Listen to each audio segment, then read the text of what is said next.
Good evening, everybody, and welcome to the New South Wales Family Daycare Association and Peak Training PD in your pocket. My name is Elizabeth, and I'm delighted to be welcoming you to this refresher session on safe sleep for family daycare. I can see we're waiting for a few more people. We've got a great attendance this evening, a big group, which is fantastic. So before we begin, I'd like to acknowledge the traditional owners of the country on which we meet today. I know we're on many different lands with many traditional owners. You're very welcome to put the traditional owners of your land in the chat box. We'd love to share that. I'm presenting from the country of the Wadigal people, and I would like to acknowledge them and recognise their continuing connection to land, waters, and culture. I would like to pay my respect to the elders, past, present, and emerging. I acknowledge that Aboriginal families have cared and educated for children on this land for tens of thousands of years, and First Nation people have their own customs and traditions for putting children to sleep, and I believe we can share in our services and practices these wonderful traditions. For example, there are some lovely Aboriginal lullabies and traditional music from the Torres Strait that can be enjoyed at rest time. Now, before tonight's session, um, we sent you a link to the topic booklet, our Safe Sleep in Family Daycare Refresher, which is booklet number 48. If you didn't receive this, you can certainly find that on our website, www.nswfdc.org.au/PD in your pocket. A really good idea to hold on to this resource. If you've had a read of it before tonight, that's fantastic. Otherwise, you can certainly keep it for future reference. Just a reminder, there will be a survey sent at the end of this session. If you can please fill in the survey, it only takes a couple of minutes. That really helps us get the funding we need to continue providing this training. So thank you, everyone, and providing it free of cost as well. So thank you, everyone who filled in last session's survey. You will get a certificate for attending this evening, and that will be emailed to you within a week. If you have made sure that all your details are correct, make sure you check your junk mail. And if after a week you still haven't received your certificate, please contact us at professionalservices@nswfdc.org.au. So you may remember we asked you some questions when you registered for this session, and this is what we learnt from you. So fantastic to see that an overwhelming 85% of you have reviewed your sleep and rest policy in the last 12 months, and only 15% of you reviewed it more than 12 months ago. So that's a great outcome there. For our second question, how often do you access information from Red Nose, either for yourself or the families in your care? Great to see that 44% of you access information from Red Nose, either for yourself or families. 16% of you access this information very often and are subscribed to the newsletter. 33% have accessed the information once or twice, and only 7% of you have not accessed the resources. So tonight's session will really help you in where to access those really valuable resources, and I encourage you to do so after tonight's session. Red Nose is a fantastic source of information that we must go to. Also pleasing to see 89% of you are comfortable providing advice to your families around safe sleep practices. 10% of you sometimes feel comfortable, and only 1% of you were not comfortable doing so. Now, one of the things we discussed tonight is having those challenging conversations with the families in our care. So I really hope after tonight's session you're feeling more confident. Interesting to see that 41% of you are most confident in safe sleep environments, 25% with supervision, 19% knowing each child's individual needs, which is very important, and another thing we'll be discussing tonight, and 13% in sleep equipment, with only 2% in how to support families. So that supporting families is certainly something we'll go through tonight and continue to support. It was compelling to see that 36% of you would like to learn more about safe sleep environments. 23% of you would like to learn more about safe sleep equipment, 23% more about child's individual needs, and 18% on supervision. So those statistics have really guided our practice tonight and what we'll be focusing on. So thank you to all of those who did complete that pre-session survey. Now, what will we be looking at tonight?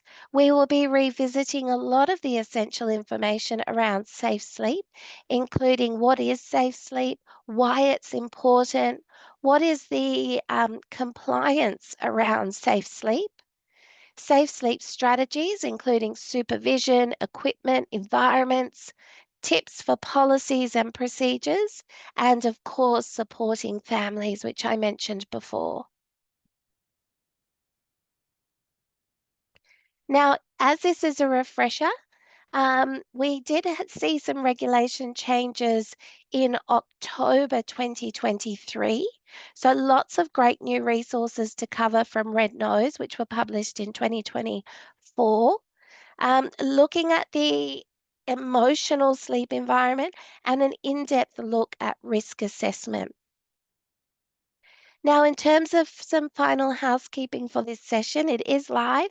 I will be encouraging you to use the chat function to communicate with each other as well as the reaction buttons. And we will have some time for questions at the end. So we have the lovely Ethan with us tonight facilitating, and he'll be keeping track of any questions that come through. And I will be able to check on those during the session.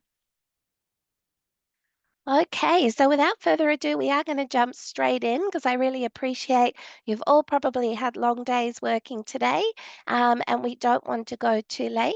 So let's dive in. Now, we know when children have optimal rest and sleep, this greatly impacts their ability to learn, regulate their emotions, engage with peers in a social manner, participate in their learning environments, and achieve their developmental outcomes in a positive way. So, just like us adults, children depend on sleep to achieve their full potential. Now, as family daycare educators, we have a duty of care to ensure we do everything possible for the health, safety, and well-being of children. The safe sleep practices that are mandated in early childhood education and care are based on years of evidence-based practice and extensive research.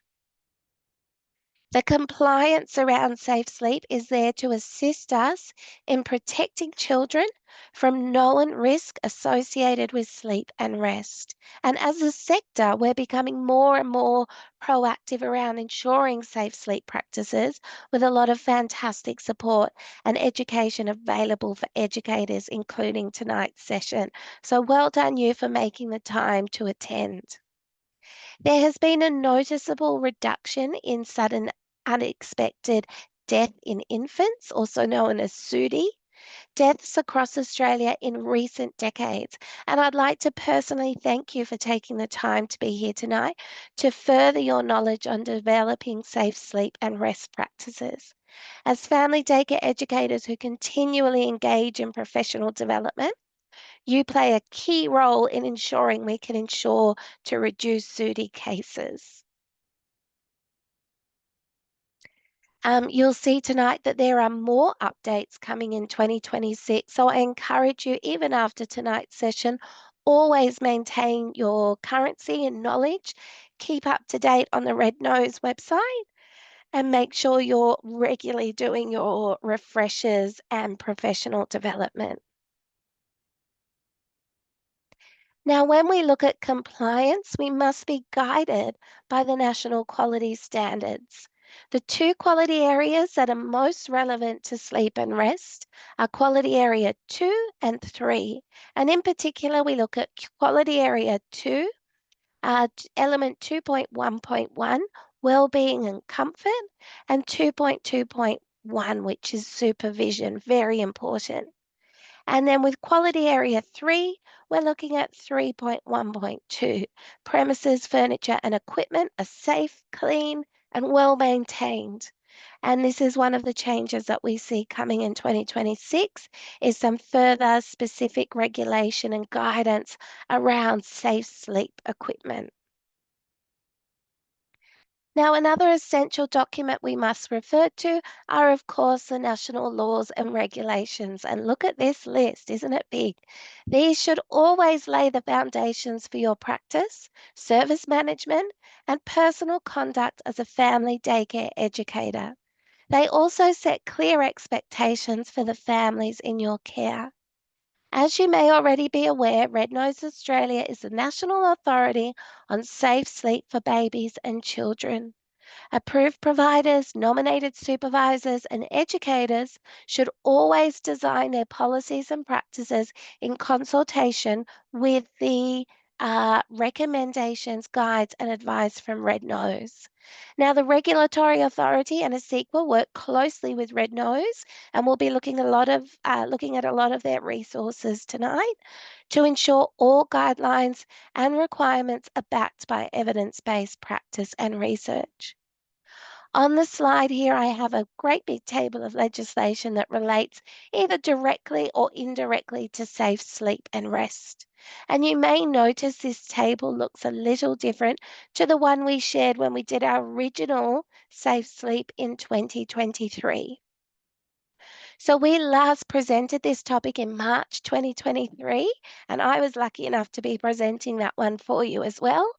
And then shortly after, new legislation requirements concerning sleep and rest were introduced, and these took effect from the 1st of October 2023. So we just missed them. So we're going to go through, even though they go back quite a while now, they weren't included in our last session. So we do need to take a good look at those. So starting from the 1st of October 2023, ECEC services, including family daycare, must have rigorous personalised risk assessments and robust up-to-date sleep and rest policies. So bassinets are no longer allowed, and staff must actively supervise sleeping children using physical checks and ensuring safer sleep environments and aligning with best practice standards across the sector. So let's have a look at each of these in more detail. So I've got them summarized there for you if you want to take a minute to have a look at those. Risk assessments, policies and procedures, bassinets, and supervision. So let's have a look. As you can see, the wording of these remain the same for Regulation 81, which has now been replaced with 84A. So a new regulation reference number, but the wording is exactly the same. So we used to have Regulation 81, which stated a family daycare educator must take reasonable steps to ensure that their needs for sleep and rest of children being educated and cared for by the educator as part of family daycare service are met, having regard to ages, development stages, individual needs of the children. And so you can see that exact wording has now been changed over to Regulation 84A. Now, as stated in Regulation 168, services are already required to have policies and procedures. We've always needed to have policies and procedures around safe sleep in place. Now, in accordance with Regulation 84B, providers must update sleep and rest policies to explicitly address the following. And I'm going to go through these with you one by one. Policies and procedures must address the matters set out below. How children will be protected from any risk, and identified in a risk assessment, which we'll look at more. That sits within Regulation 84C, risk assessments. How the sleep and rest needs of children are met, including the ages, development stages, and the sleep and rest needs of individual children. How the healthcare needs of individual children are met. How requests from families about a child's sleep and rest and cultural preferences are considered. Adequate supervision and monitoring during sleep and rest periods, so that relates directly to the supervision, including the method and frequency of checking the safety, health, and well-being of children during sleep and rest periods. So later on, we'll look at some documentation from Red Nose. They've got a fantastic supervision checklist that we can customize to our services. How the sleep and rest practices are consistent with any current health guidelines. The induction, training, and knowledge of staff who educate and care for children at the service in relation to best practice for children's sleep and rest. So training like tonight is a fantastic step towards that. The location and arrangement of sleep and rest areas. Safety and suitability of cots, bedding, and bedding equipment, the management of potential hazards in sleep and rest areas, the management of physical safety and suitability of sleep and rest, including temperature, lighting, and ventilation, which we all know are very important. In the case of a family daycare service that provides overnight care, there are also specifications there. And lastly, communication of the sleep and rest policies and procedures to parents and families. Very important. Now, it's important to highlight here that approved providers must take reasonable steps to ensure that nominated supervisors, staff members, family daycare educators, and volunteers follow these policies and procedures. So if you're an approved provider, take a moment to think about how you can support your team of educators to engage in professional development like tonight, and to understand and implement practices that align with those outlined in your policies and procedures. Making sure that we review our policies and procedures and ensuring they include all those points we just looked at. As an FDC educator, make sure you have a very clear understanding of what the policy requires from you in the context of your home, and be sure to seek adequate support in implementing any changes to compliance. Now, a bit more around developing a safe sleep policy. This is the policy checklist as provided in the New South Wales Department of Ed Sleep and Rest Policy Guidelines. So it's a good starting point if you do need to review your policies. Even as an educator, if you're not writing your own policies, if they're being provided, it's a good idea for you to take the ownership and do a check. So make sure that as an educator, you understand what the policy requires you to do. So things like, have you referenced the relevant regulations? All those new regulations I just showed you on the previous slide. Does the title provide a clear and concise statement? Have you checked the policy requirements and referenced relevant legislation? Does it provide a framework for decision making? Does it provide a statement that reflects your philosophy? And are best practice principles for sleep and rest reflected? And are the most up-to-date policies and procedures from Red Nose and ASEQA reflected through your service policies and procedures? As with all policies, it's important they're regularly reviewed and part of your self-assessment process to ensure they still reflect practices that happen day to day, as well as the current industry standards. So a very helpful tool to ensure your policy covers all the required components is the ASIQA Sleep and Rest Policy Guide, and this was published in August 2024. Okay, so a great document there, and you can access that on the ASIQA website. Also, to support your policies and to put them into everyday practice, you must then develop clear procedures with step-by-step instructions on how you intend on implementing the requirements set out in your policy. So these should be clear and easy to follow.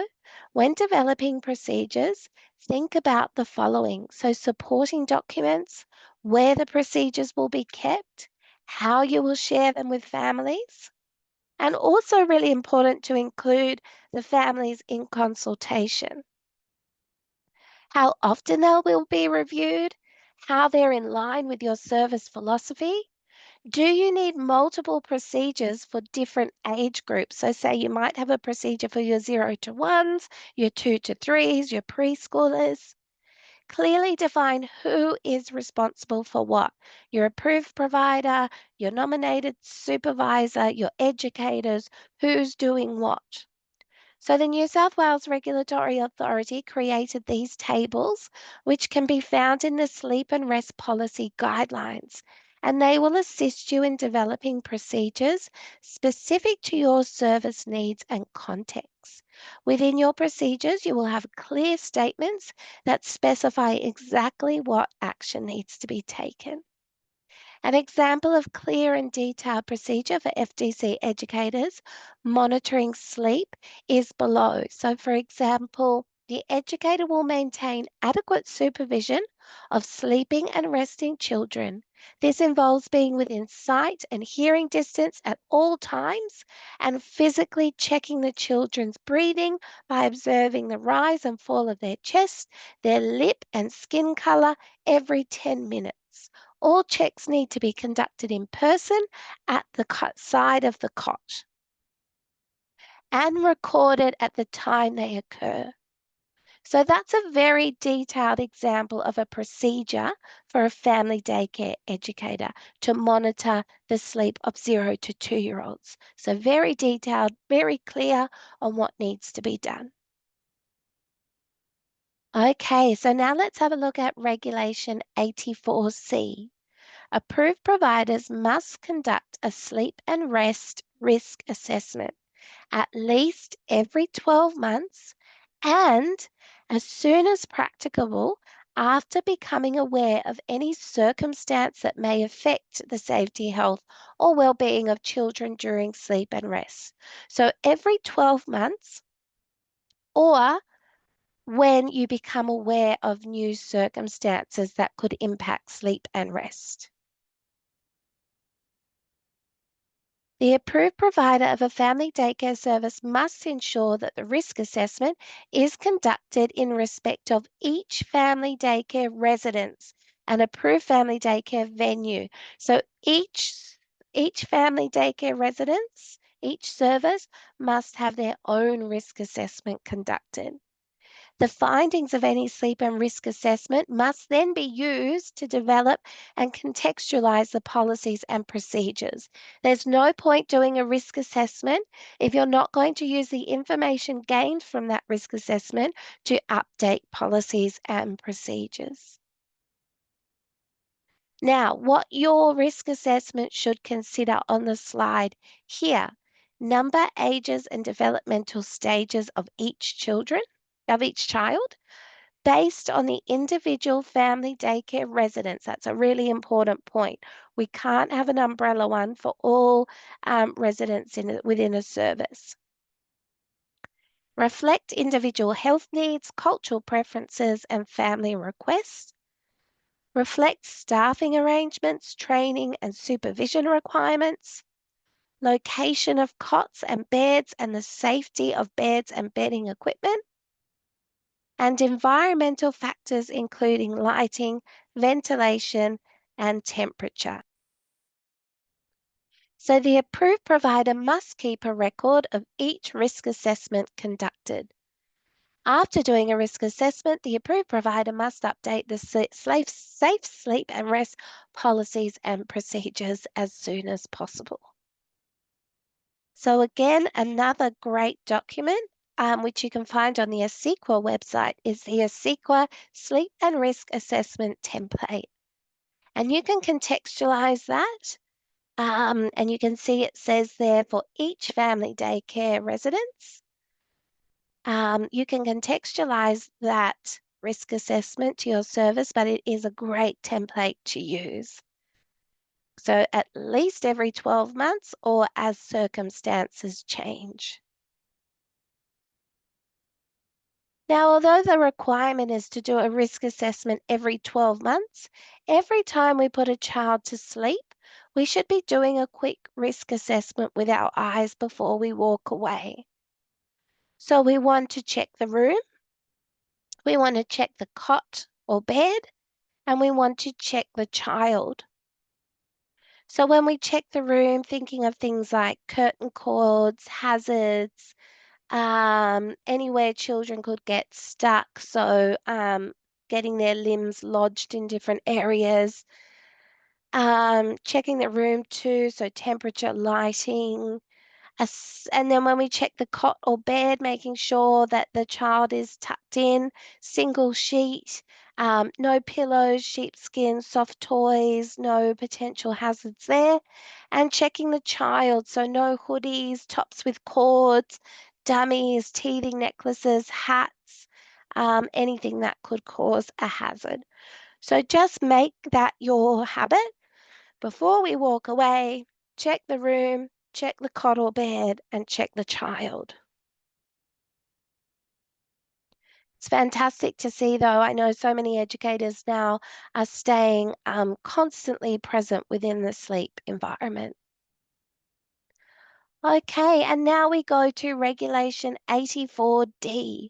A family daycare educator must ensure that at all times during which the educator is educating and caring for children as part of family daycare service, a bassinet is not on the education and care service premises from which the educator is providing the education and care.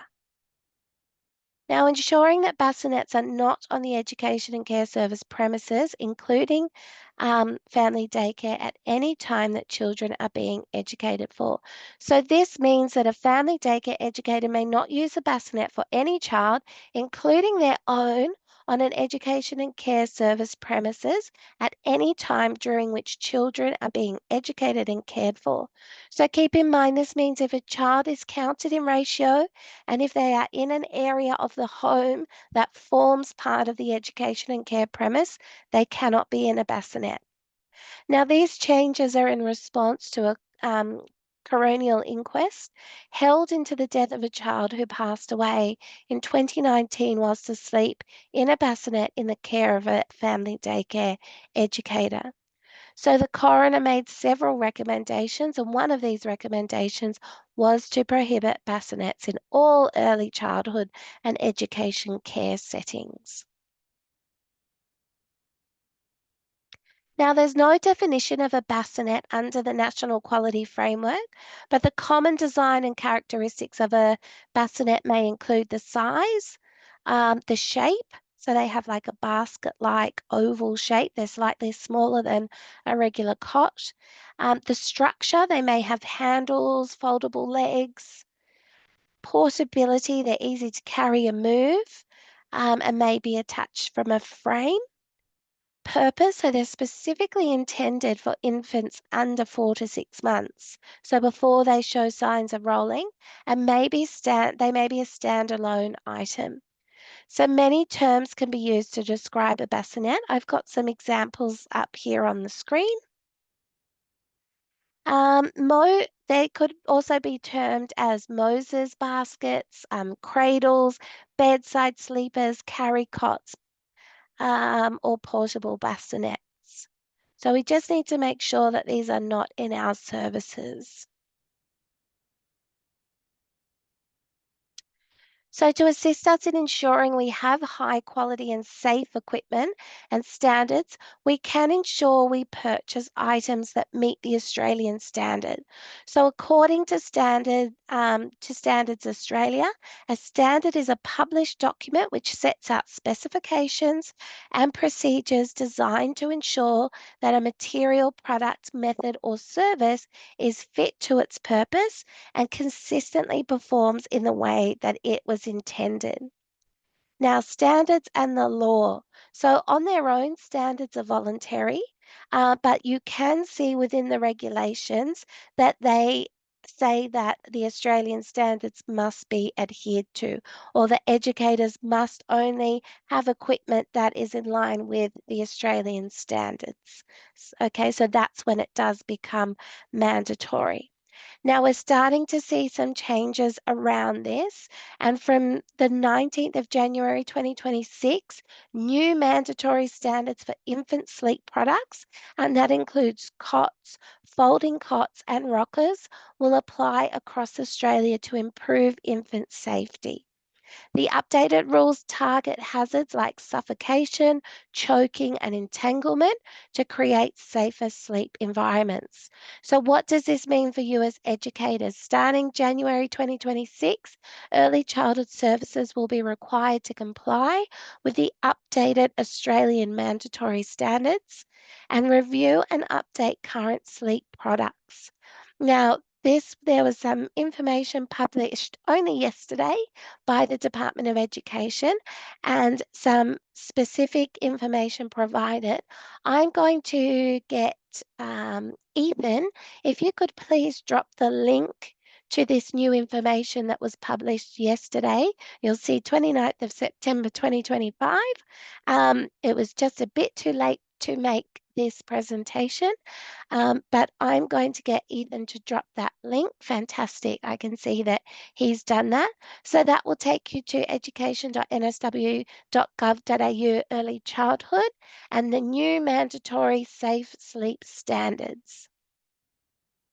So please, please, please, I know they don't come into effect until January, but please have a read.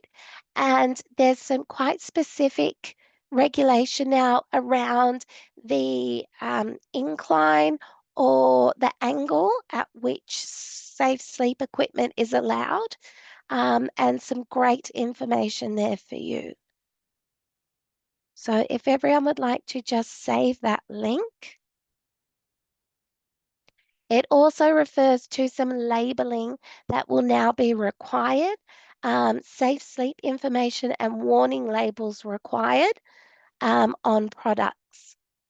So have a read of that. And I'm sure one day soon we'll be doing safe sleep again because there's always new things happening and we can explore those in more detail.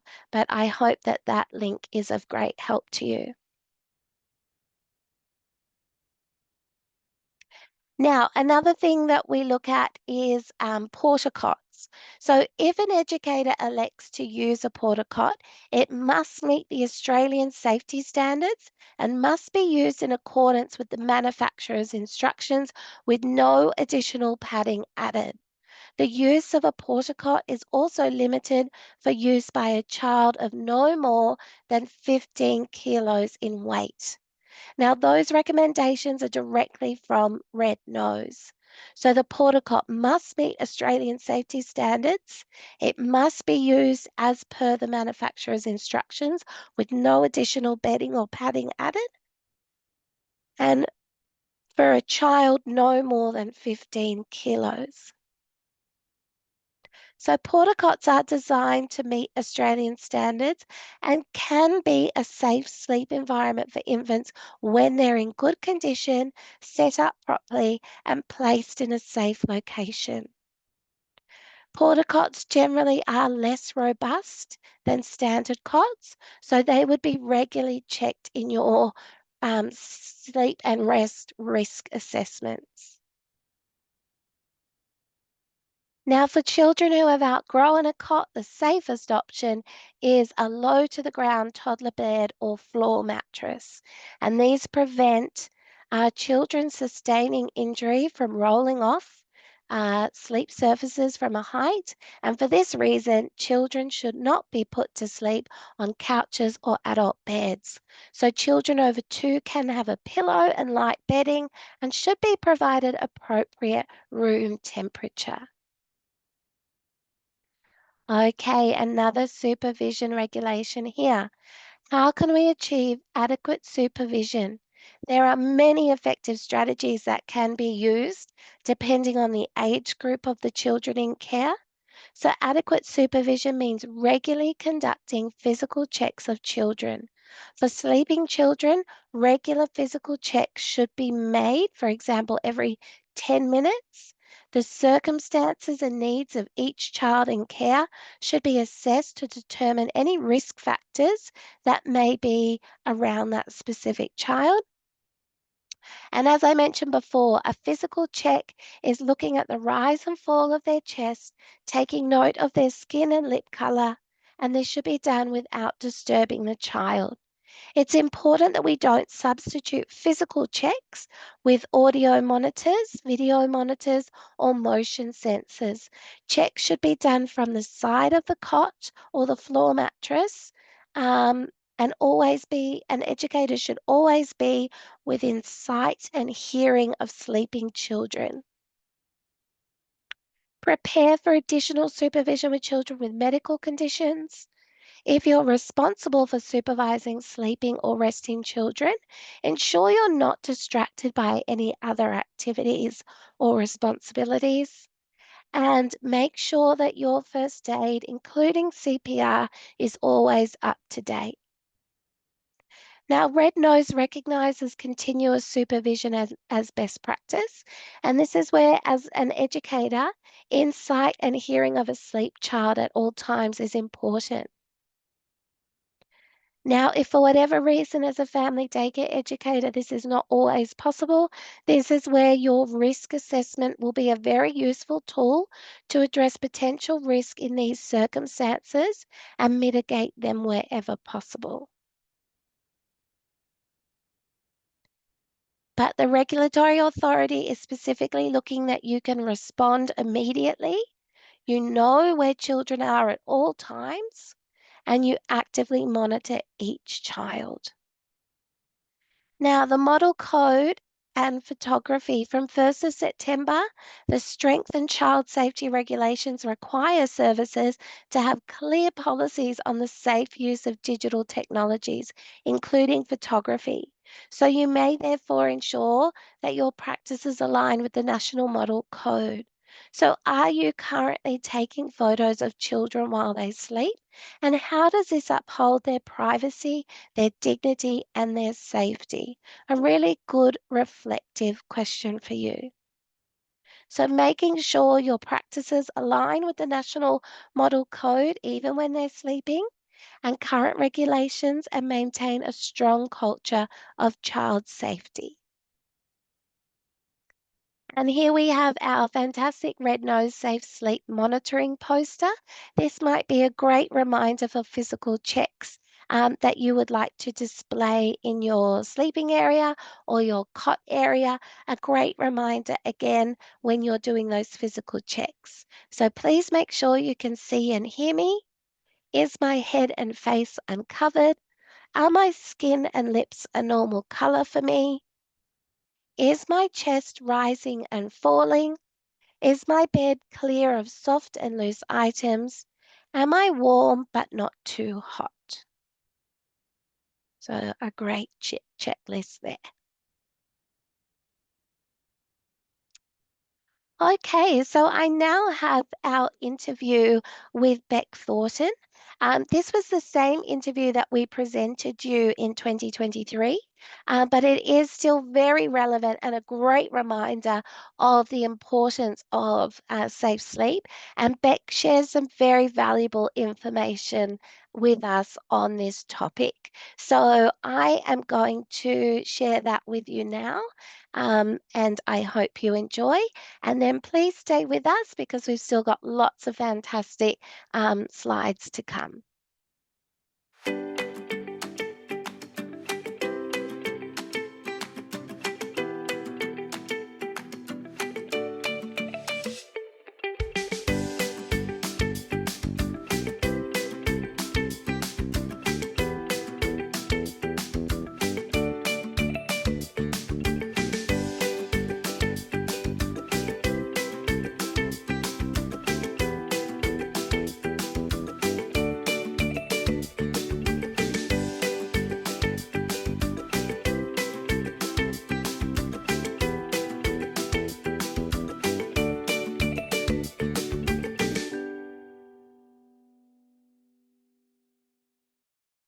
Hello, everyone, and welcome to our interview. I'd like to give a very warm welcome today to Beck Thornton, who is the National Health Promotion Manager at Red Nose. Welcome, Beck. Thank you. Thank you so much for having me. It's delightful to be here. Great. So my name's Elizabeth. I'm presenting from Gadigal country today. Can I ask where you're coming to us from, Beck? So I'm in the Yarra Ranges, which is the country of the Wurundjeri people of the Kulin Nation. Fantastic. Okay, well, I thought we'd start off by having a look at some good news statistics. So can you tell us or help us understand how Red Nose has minimised SUDI over the years and increased safety? Absolutely. So there has absolutely been some great news to share. What we've really seen is that over the period since the Back to Sleep campaign started, which was sort of the early 90s, we saw a really dramatic drop in SUDI deaths. So just for clarification, sometimes people use SIDS and SUDI interchangeably. I'll use SUDI because it's a broader term and it captures more of the incidents that occur.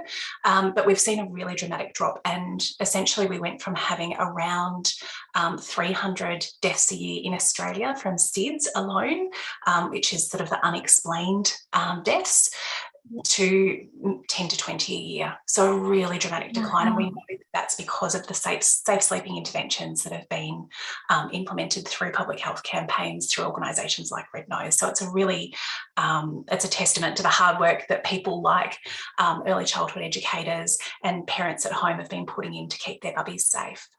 That's fantastic. That's such a good way to start our interview, is hearing those fantastic statistics. So thank you for sharing. Okay, so for our participants this evening, can you let us know what you feel are the key areas of concerns that family daycare educators could improve on, or what are the most commonly reported hazards? Absolutely. So we have some themes that do occur, and whether it's often concerns from the educators themselves about, how do I go about meeting requirements and those sorts of things. So the key things that tend to pop up are around supervision. So people really want clear guidance on how to supervise appropriately, how to meet those requirements.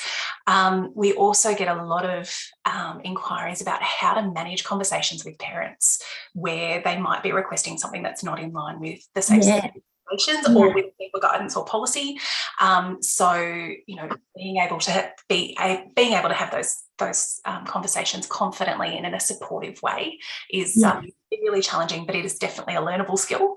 And then I think the last one is probably around safe equipment, safe environment. So, is it okay to be using this type of product?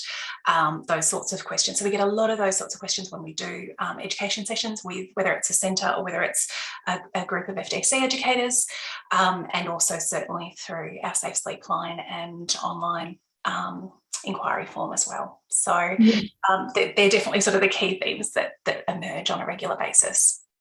Right. Oh, well, that's good, because a lot of the things you've mentioned are things that we talk a lot about in our session, and that there's also a lot of information in our booklet. So that's great that we're trying to combat those common hazards and issues.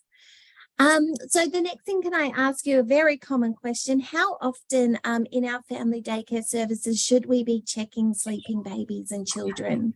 So this is always a challenging one, and I think so to preface this with, Red Nose doesn't have specific recommendations on timing because that is a governance issue. But what we know is that best practice involves being able to identify and respond immediately if a baby or young child is at risk. So that's the principle on which everything else is based. So really the most important thing is that supervision is active and effective. And from a regulatory and guidance perspective, we know that, for example, New South Wales Department of Education requires educators, whether it's in a service or whether it's in an FDC setting, to maintain adequate supervision of sleeping and resting children. And that involves being in sight and hearing, so we can identify that child at risk and respond immediately, and also physically checking children's breathing at least once every 10 minutes. So I think there's the continuing supervision to make sure that everything's tracking okay, and then there's that sort of closer physical check as well that helps keep bubs safe. Fantastic. Great. Well, that gives us a really good overview of what those key factors are for effective checking. So that's fantastic. And you did mention about being able to communicate confidently with families. And we know as educators that we are in a great position, not only just to care for the children, but also to support and educate families that are in our care. So what's your advice who have families that may request things going against Red Nose safe sleep guidelines, such as bringing them in car bassinets and asking them to stay asleep, or using pillows for under 2-year-olds? As you mentioned, we can often get requests like that. So what would your recommendations be for educators? It's so challenging. So I just, we recognise that it can be really confronting to have those conversations, particularly where parents are quite adamant. But I think the first thing with any conversation with a parent is to acknowledge what they're saying with empathy. So often the question that they're asking, or the request that they're making, is really based in a concern for their baby. So acknowledging that we're all on the same page, we want what's best for this baby, is a really good place to start, and it helps start you off on the right foot. I think then also understanding where this request is coming from. So often when parents are doing, talking about minimising disruption, so, I don't want them taken out of a capsule because they're not sleeping well. So then we can talk to them about, what can we do to help them settle better, so that we don't need to do the unsafe practice, but we can make sure that the baby's getting enough sleep. I think the take-home message, though, is always going to be, as someone who works with children, my concern is always their safety first and foremost, and everything else has to be secondary to that. So, whether it's a service, whether it's an FDC educator, we're following these recommendations to keep babies safe. But I think this is where really knowing those recommendations and having the confidence to explain them really helps. So if, the example that you gave for baby being brought in a capsule or car seat is really common. And I think, that's a great example of where, if you understand why a baby needs to be on a firm, flat surface for the safe sleep, why it's dangerous to have them in a sitting position when they're asleep, particularly if it's not in a car where you've got, the rear view mirror and you can be sort of eyes on all the time. We know that that's unsafe. We've got really good rationales for why we don't think that that's a safe thing to do. So then we can explain that to parents. And not only, as you said, we're in such a powerful position to work alongside families, not only to improve safety in the care setting, but also when they get home. If we're modelling the things that we need them to be doing, it's much more likely that they're going to do those things at home as well. Wonderful. Great. Yeah, really good points there. Thank you so much. So in regards to knowing each child's individual circumstances and needs in relation to sleep and rest, why is that so important, that we need to know each child as an individual? Beautiful. So all of the guidance sort of starts out with sort of minimum standards for a typical baby, but then we need to take into account, as you said, the baby's individual circumstances and their medical history. So this is when knowing things like the risk factors that increase the risk of SUDI can be really helpful. So some of those risk factors might be, a baby who was born small for gestational age, so they were born small when they were they might have been at term, they might not have been premature, but they were born small, or they may have been early, or both.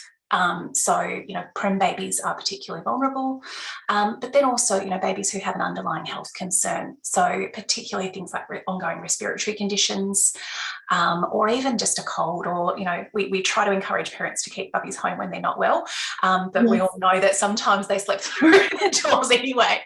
If we know a baby's a bit under the weather, even if it's just that they're teething and they're throwing a bit of a temperature and they're just not quite right, knowing that, a mild illness can increase the risk a little bit.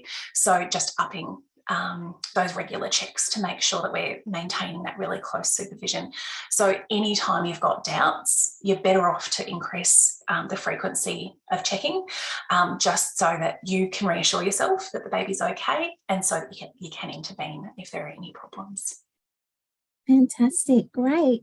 Well, thank you so much, Beck. We've learned so much from you today. And it's really, backed up all the information that we've provided in our session. So that's so fantastic. So to finish up, can you give us some key strategies that you'd recommend for family daycare educators to take away from today's session that you feel are most important for us to remember? Absolutely. So I think really understanding the recommendations and the underlying rationales is probably the most important thing that any educator can do to help keep babies safe.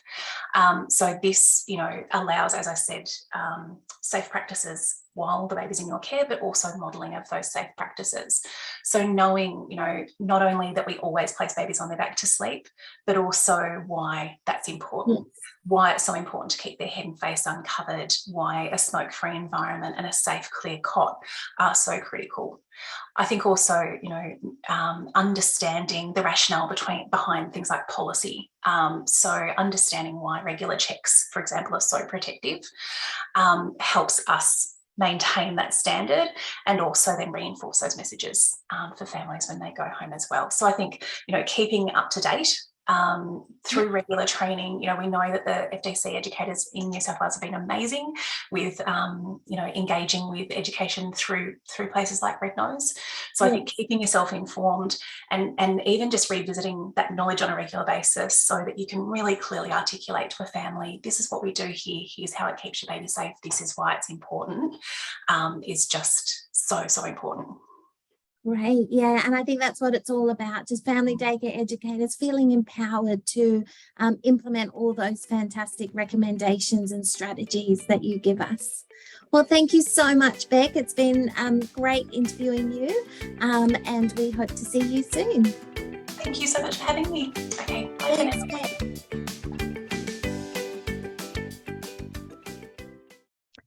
Okay, so I hope you all enjoyed that video, and a great thank you to Beck Thornton again for providing all that great feedback. Okay, so one of the new educator resources released by Red Nose in December 2024 last year is the Safe Sleep and Physical Checks template. So as a family daycare educator, you will need to be able to show evidence that checks have been made on sleeping children. A checklist like this one can be evidence of the time the check was done, which children were checked, the date, and your signature. So this should be done at the time of the check and not retrospectively. So done when you're checking. Again, remember, a sufficient check includes being next to the child, recommended every 10 minutes or more frequently, depending on individual risk factors, medical conditions, and it's not substituted by video camera or audio monitors. Okay, so rise and fall of chest, color of their skin, color of their lips. A record like this supports your sleep and rest procedure, which would have further detail and information on what needs to be checked. So you can adapt this sleep checklist for different age groups, and you can download the template from the Safe Sleep website. And all the links are available in the booklet that we sent out. Now, this image is from Red Nose, Making Up Baby's Cot Poster. It's a great visual reminder to have up in your family daycare next to the sleep area. And an important note there about any changes to skin, lip colour, breathing, unable to wake a child, we're calling 000 immediately. We're still always placing baby on their back, head and face uncovered, feet at the bottom of the cot, tuck in blankets or use a safe baby sleeping bag. Now, the next key area we're going to look at is the environment. So we can look at the suitability of the environment by using a simple checklist like the one below. So adequate light to see the child, adequate ventilation, uncluttered space, no hanging cords, wall hangings that could fall, decorations like canopies that could be pulled down, separate dedicated sleep area that's still easily accessible, And for older children, being mindful of personal space. So can they have a space away from their peers to relax? We know that they would just chat, chat, chat, and not all squashed together in rows, rather dispersed around the room, but ensuring that we maintain that supervision. So for temperature, when considering the environment, the temperature of the room and of the child is another important factor for safe sleep and rest, especially for infants. Babies control their temperature through their face and their head, so therefore it's imperative educators sleep baby on the back with their head and face uncovered to prevent baby from overheating. Children should be dressed suitably for the room temperature, and it's important for educators to observe, monitor, and make changes where required. That will ensure the sleep environment remains safe and comfortable. As a guide, it's recommended you dress baby as you would dress yourself going to sleep, so comfortably warm, not too hot or cold. A good way to check baby's temperature is to feel the baby's back or tummy, which should feel warm. It's quite normal for children to have cold hands or feet, so best not to use these as a guide. If baby is showing signs of heat stress, remove some bedding or clothing, and also keep in mind that if a child is unwell, this can impact the ability to regulate their body temperature. So they may have a fever or feel chills. Educators should always follow their illness and exclusion policies, and sick children should rest at home. So don't invite that risk into your service by having unwell, sick children that you then have to provide extra monitoring for sleep. Sick children we know should be home. Now, by using your knowledge, experience, and relationships with families, you can make rest time calm and caring. Now, this was an area that you addressed that you may need some more information on. About working with families, and we will talk about that. So also, another thing I really want to look at tonight is our sensory checklist for emotional sleep safety. Now, before rest time, think about what children might experience through their senses, and this will be unique for each of you in your individual homes. So sight, is the room calm, tidy, soft lighting? Sound, are there any loud or jarring noises? Can nearby chatter be reduced? Can we avoid putting on the dishwasher or the washing machine if that's causing an issue? Touch, are blankets and sheets soft? Do children, even on their, when they have the bunker beds, the stretcher beds, do we have a nice soft sheet over the top so they're not lying straight on that scratchy canvas? And smells, are there gentle, calming scents like lavender, or are there strong smells that might bother children? I know sleep time is a really common time that educators like to do cleaning, but just being mindful we don't want those strong cleaning chemical smells around when the children are sleeping. Now, this brings us to our next safe sleep strategy. We look at the importance of knowing each child as an individual. So, as family daycare educators, we're in a great position to develop genuine and respectful relationships with each of the children in our care. And this closeness and insight can play a valuable role in providing safe sleep. So this can be particularly important for children in the vulnerable age group between 0 and 12 months if you've got little babies. They can vary greatly in terms of development. So one of the best things you can do as a family daycare educator is to get to know the child as an individual by ensuring open communication with the family. And at the time of enrolment, you can find out details such as birth weight, gestational age, any history of illness that may impact sleep, like respiratory conditions. Is the baby formula fed or breastfed? Is the baby exposed to risks in the environment, such as tobacco smoke in the home? Can your baby roll over in their sleep? And do you practice tummy time? Does baby have a teddy or comforter in the cot? And this should be avoided in your care. And all these factors may require the child to be monitored with additional supervision. At sleep time, they may be at higher risk of SUDI. So remember, a child will always settle with greater ease when they're comfortable in their surrounds and have a positive bond with their educator. So as a family daycare educator, you can ensure your home provides this.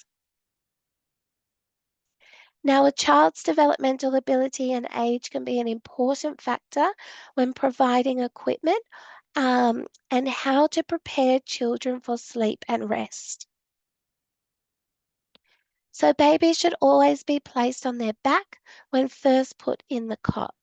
Now, once a baby has been seen to repeatedly roll from back to front and back to their front again, they can be left to find the preferred sleep position.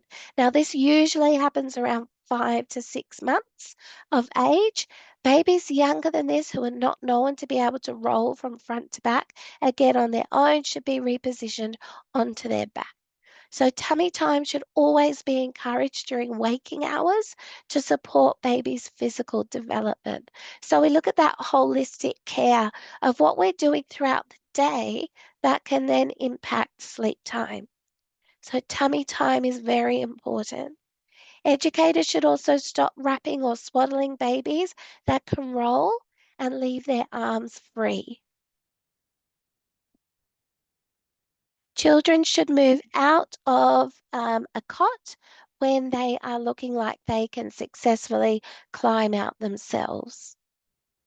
So another part of our role as early childhood professionals includes supporting the families. So family daycare educators should always be forthcoming in sharing information around their sleep and rest policies and practices. So common questions that families may have for family daycare educators include, can I see where the children sleep? What do they sleep on? Can I bring something from home to comfort them? Is furniture moved around? How do you ensure that all children are safe? The families might want to know, do you stay with them? Or at least know your supervision policies for rest time? How can you accommodate my child's individual needs at sleep time? And how is the environment made comfortable? So noise, light, temperature, furniture. Now, like with all areas of care and development, families should be engaged in conversation about their child's individual. So as educators, we need to be considerate of different cultures and values when it comes to sleep and rest. However, educators need to be careful when personal requests or expectations clash with professionality and recommended advice. So if you're ever concerned a family's request is going to cause risk of harm or goes against your service policies and practices, ensure you seek guidance from your provider and coordinator. And what you'll need to do is find a resolution or compromise that meets the needs of the family in a safe and ethical way.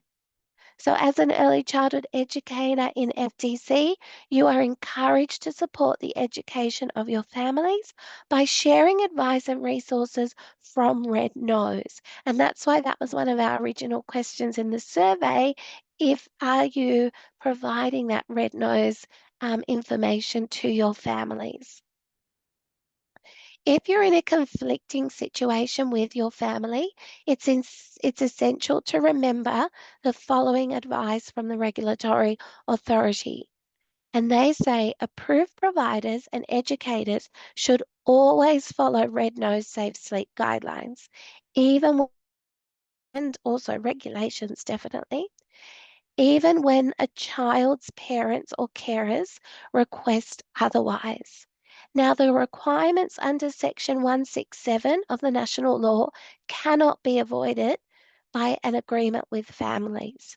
So the only situation in which safe sleep practices may be modified is when the parent or carer have a certificate from their doctor in which the baby's doctor recommends in writing that a baby sleep on their tummy or side. In such cases, the service should consider conducting a risk assessment and formulating a risk minimisation plan for that specific child. Okay, so the national law, regulations, red nose guidelines cannot be avoided by an agreement with a family. So what you need to do is come to some kind of resolution or compromise and educate the family on your safe sleep practices. If you have concerns, you should feel comfortable to speak with your coordinator or service provider to resolve issues and ensure you stay true to the service procedures and best practice. And in return, the service providers must be available to support educators in their conversations with families. It can be quite daunting and challenging to have those conversations with families. So your provider should be available to support you with that. When you're showing new parents or carers around your service, take the time to explain your service policies and procedures around infant sleep so they know from day dot. They know from the time of enrolment what the expectations are. And assure them that babies will practice tummy time when they're awake. You can also encourage families to follow through with these practices at home. Now, Red Nose has provided some fantastic new safe sleep conversation guides to help educators have conversations with families about the importance of safe sleep, because they understand this can be a challenging area. Now, when the families want something done a certain way, and that might be because of culture, religion, their home preferences, but we cannot do it in our service because of our regulations and compliance. So Red Nose has provided these guides and many examples of how you could respond to tricky questions, and also provided links to Red Nose resources that you could refer the parents to, so they don't think that it's coming from you, that you're making up all these requirements. You can refer them to the source of the information. Now, I've got a couple of examples of some of those trickier questions.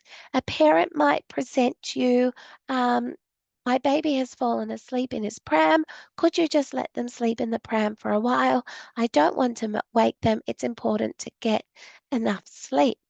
And some suggested responses would be, I understand you would like your baby to have an uninterrupted sleep.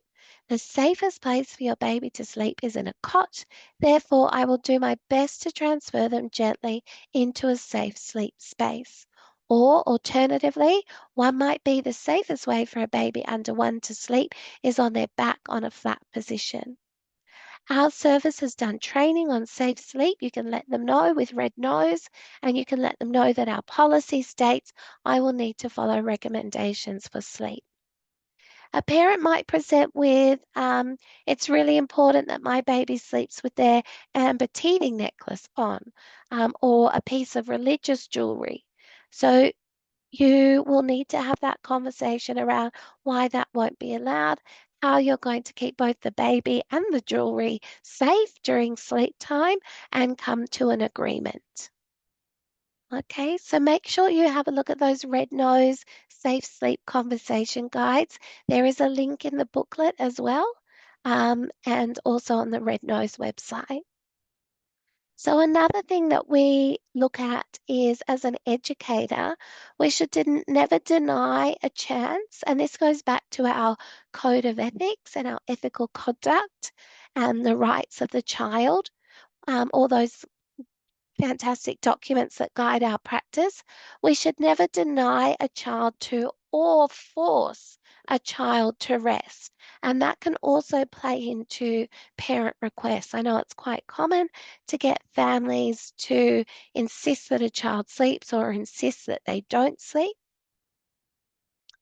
Although you'll most likely have a set time within your daily routine for sleep and rest, another important thing to consider is that if a child requests rest or is showing clear signs of needing sleep, such as falling asleep in other parts of the day, such as mealtime or group activities, there should always be a space available within your family daycare for the child to have quiet time and relax regardless of what time of day it is. So this might be a safe and quiet space with pillows and books, ensuring supervision is still always maintained. If a child does fall asleep unexpectedly, ensure they're moved to a toddler bed or cot depending on their age. Okay, but if the child is falling asleep, we cannot deny them that basic need. It may be a case of coming to an agreement with the family that you limit the sleep, but we cannot deny it altogether. Now, common cues of children experiencing tiredness include yawning, no longer wanting to participate in activities, crying, can no longer regulate their emotions, impulsive behavior, or wanting comfort. So children who do not wish to sleep should be provided with alternate quiet activities and experiences. So we can't force children to sleep either. We can definitely advocate for rest time though. And as much as children fight it, especially in the older years, we cannot, we're certainly in a position where we can promote rest, even though it's not always the favorite time of day. And rest can come in many different forms. It's certainly not a case of making sure everyone's lying on their bed, staring at the ceiling and remaining completely still. Rest can be in the form of dim lights, relaxation music. There's some fantastic meditation tapes as well now for children that you can get on Spotify or recordings, and it allows them to close their eyes, and because their minds are still quite active, it will take them on a journey. For example, pretend you're a dragonfly flying through the garden and take a deep breath in and take a deep breath out. And it allows the child to still remain engaged, but they're very much resting their body. It could also come in the form of quiet activities like puzzles or reading. And just making sure, even just having the dim lights and the classical music playing or the beautiful Indigenous music playing can really bring them into a state of relaxation, and then they're ready for their busy afternoon.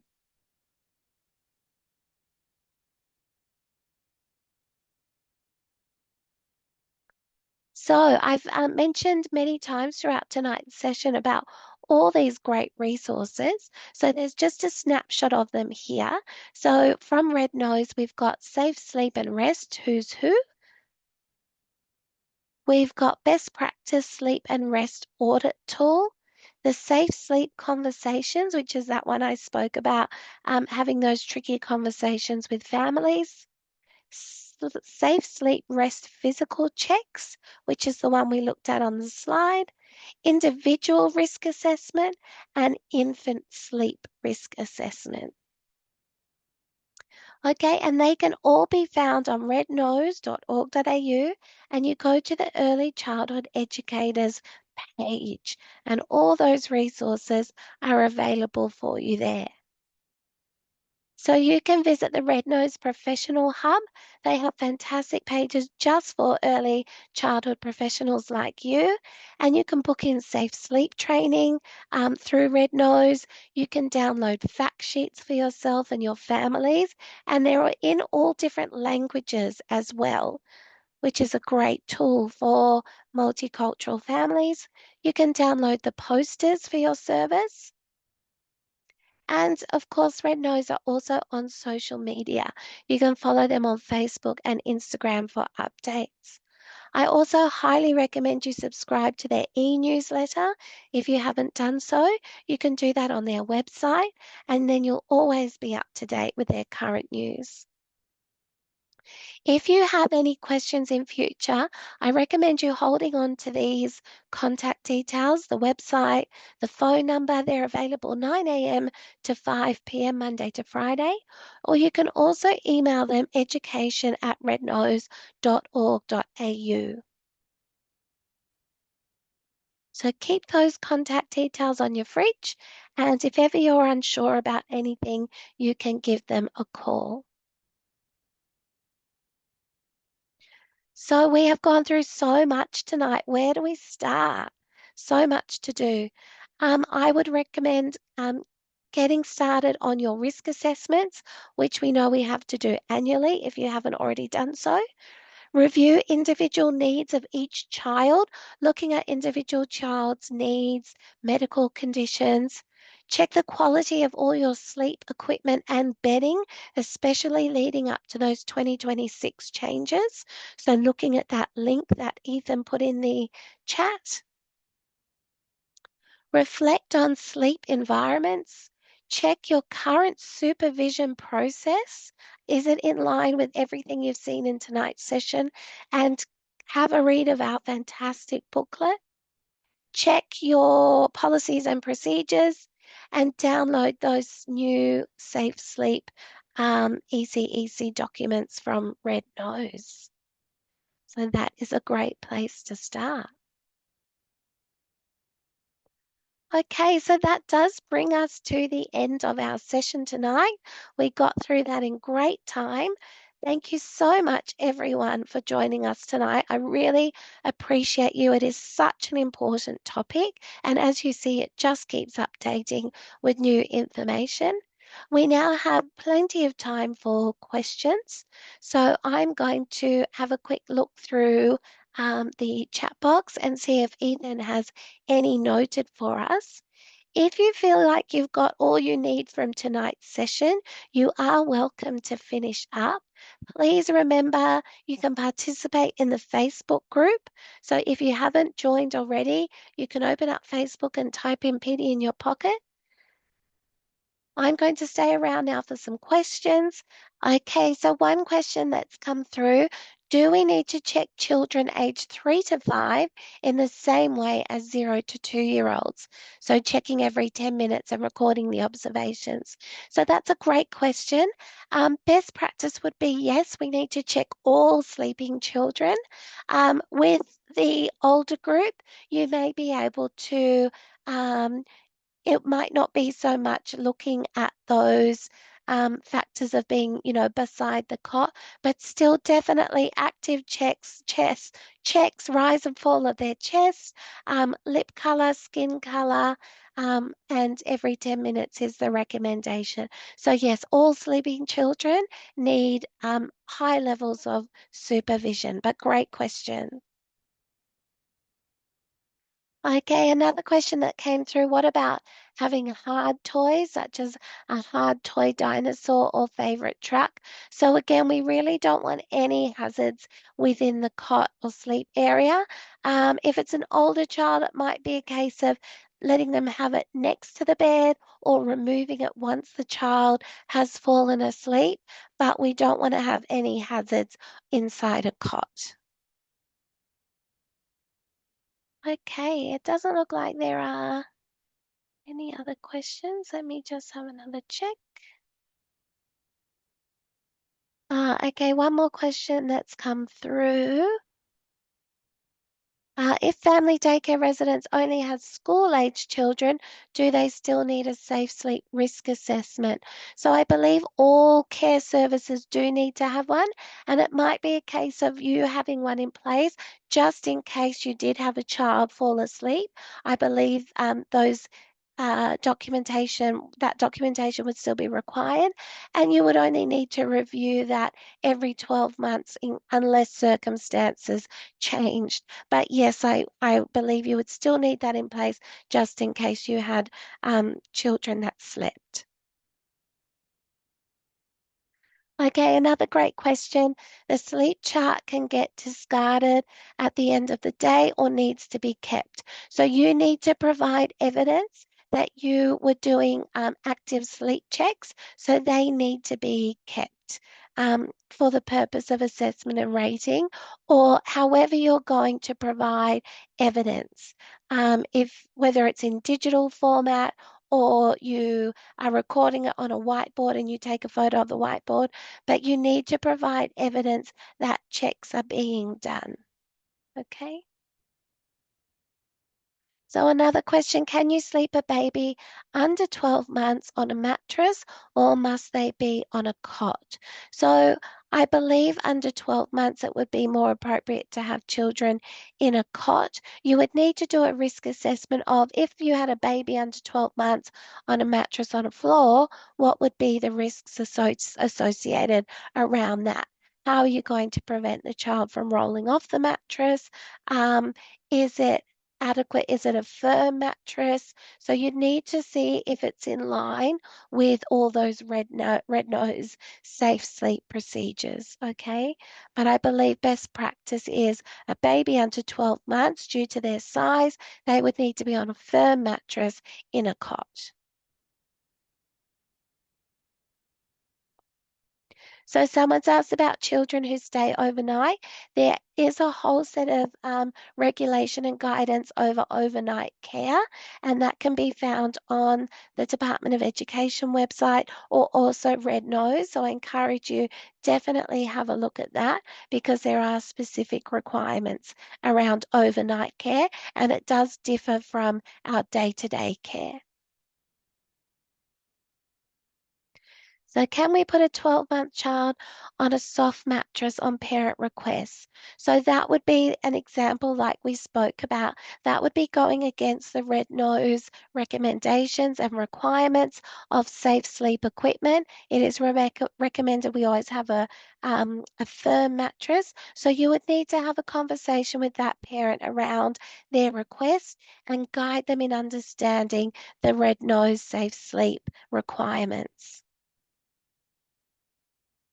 So someone has asked if you have a school-age care child in, if you have a school-age child in care, is it compulsory to have a day bed or a yoga mat? So that's really up to you as to what you provide. There's no regulation as to what kind of bedding is provided, as long as it meets the compliance needs and the Red Nose requirements, and it's also ensuring that the child is comfortable. So you've suggested a yoga mat. If that suffices, if the child's able to comfortably relax on that and it's not going against any of the safe sleep recommendations, then that should be fine. Okay, well, thank you so much, everyone, for joining us this evening. I really hope that you've gained a lot from this session. If you have any further questions, you're always welcome to email us at the association. And thank you again for a great session. Thanks, everybody. Good night.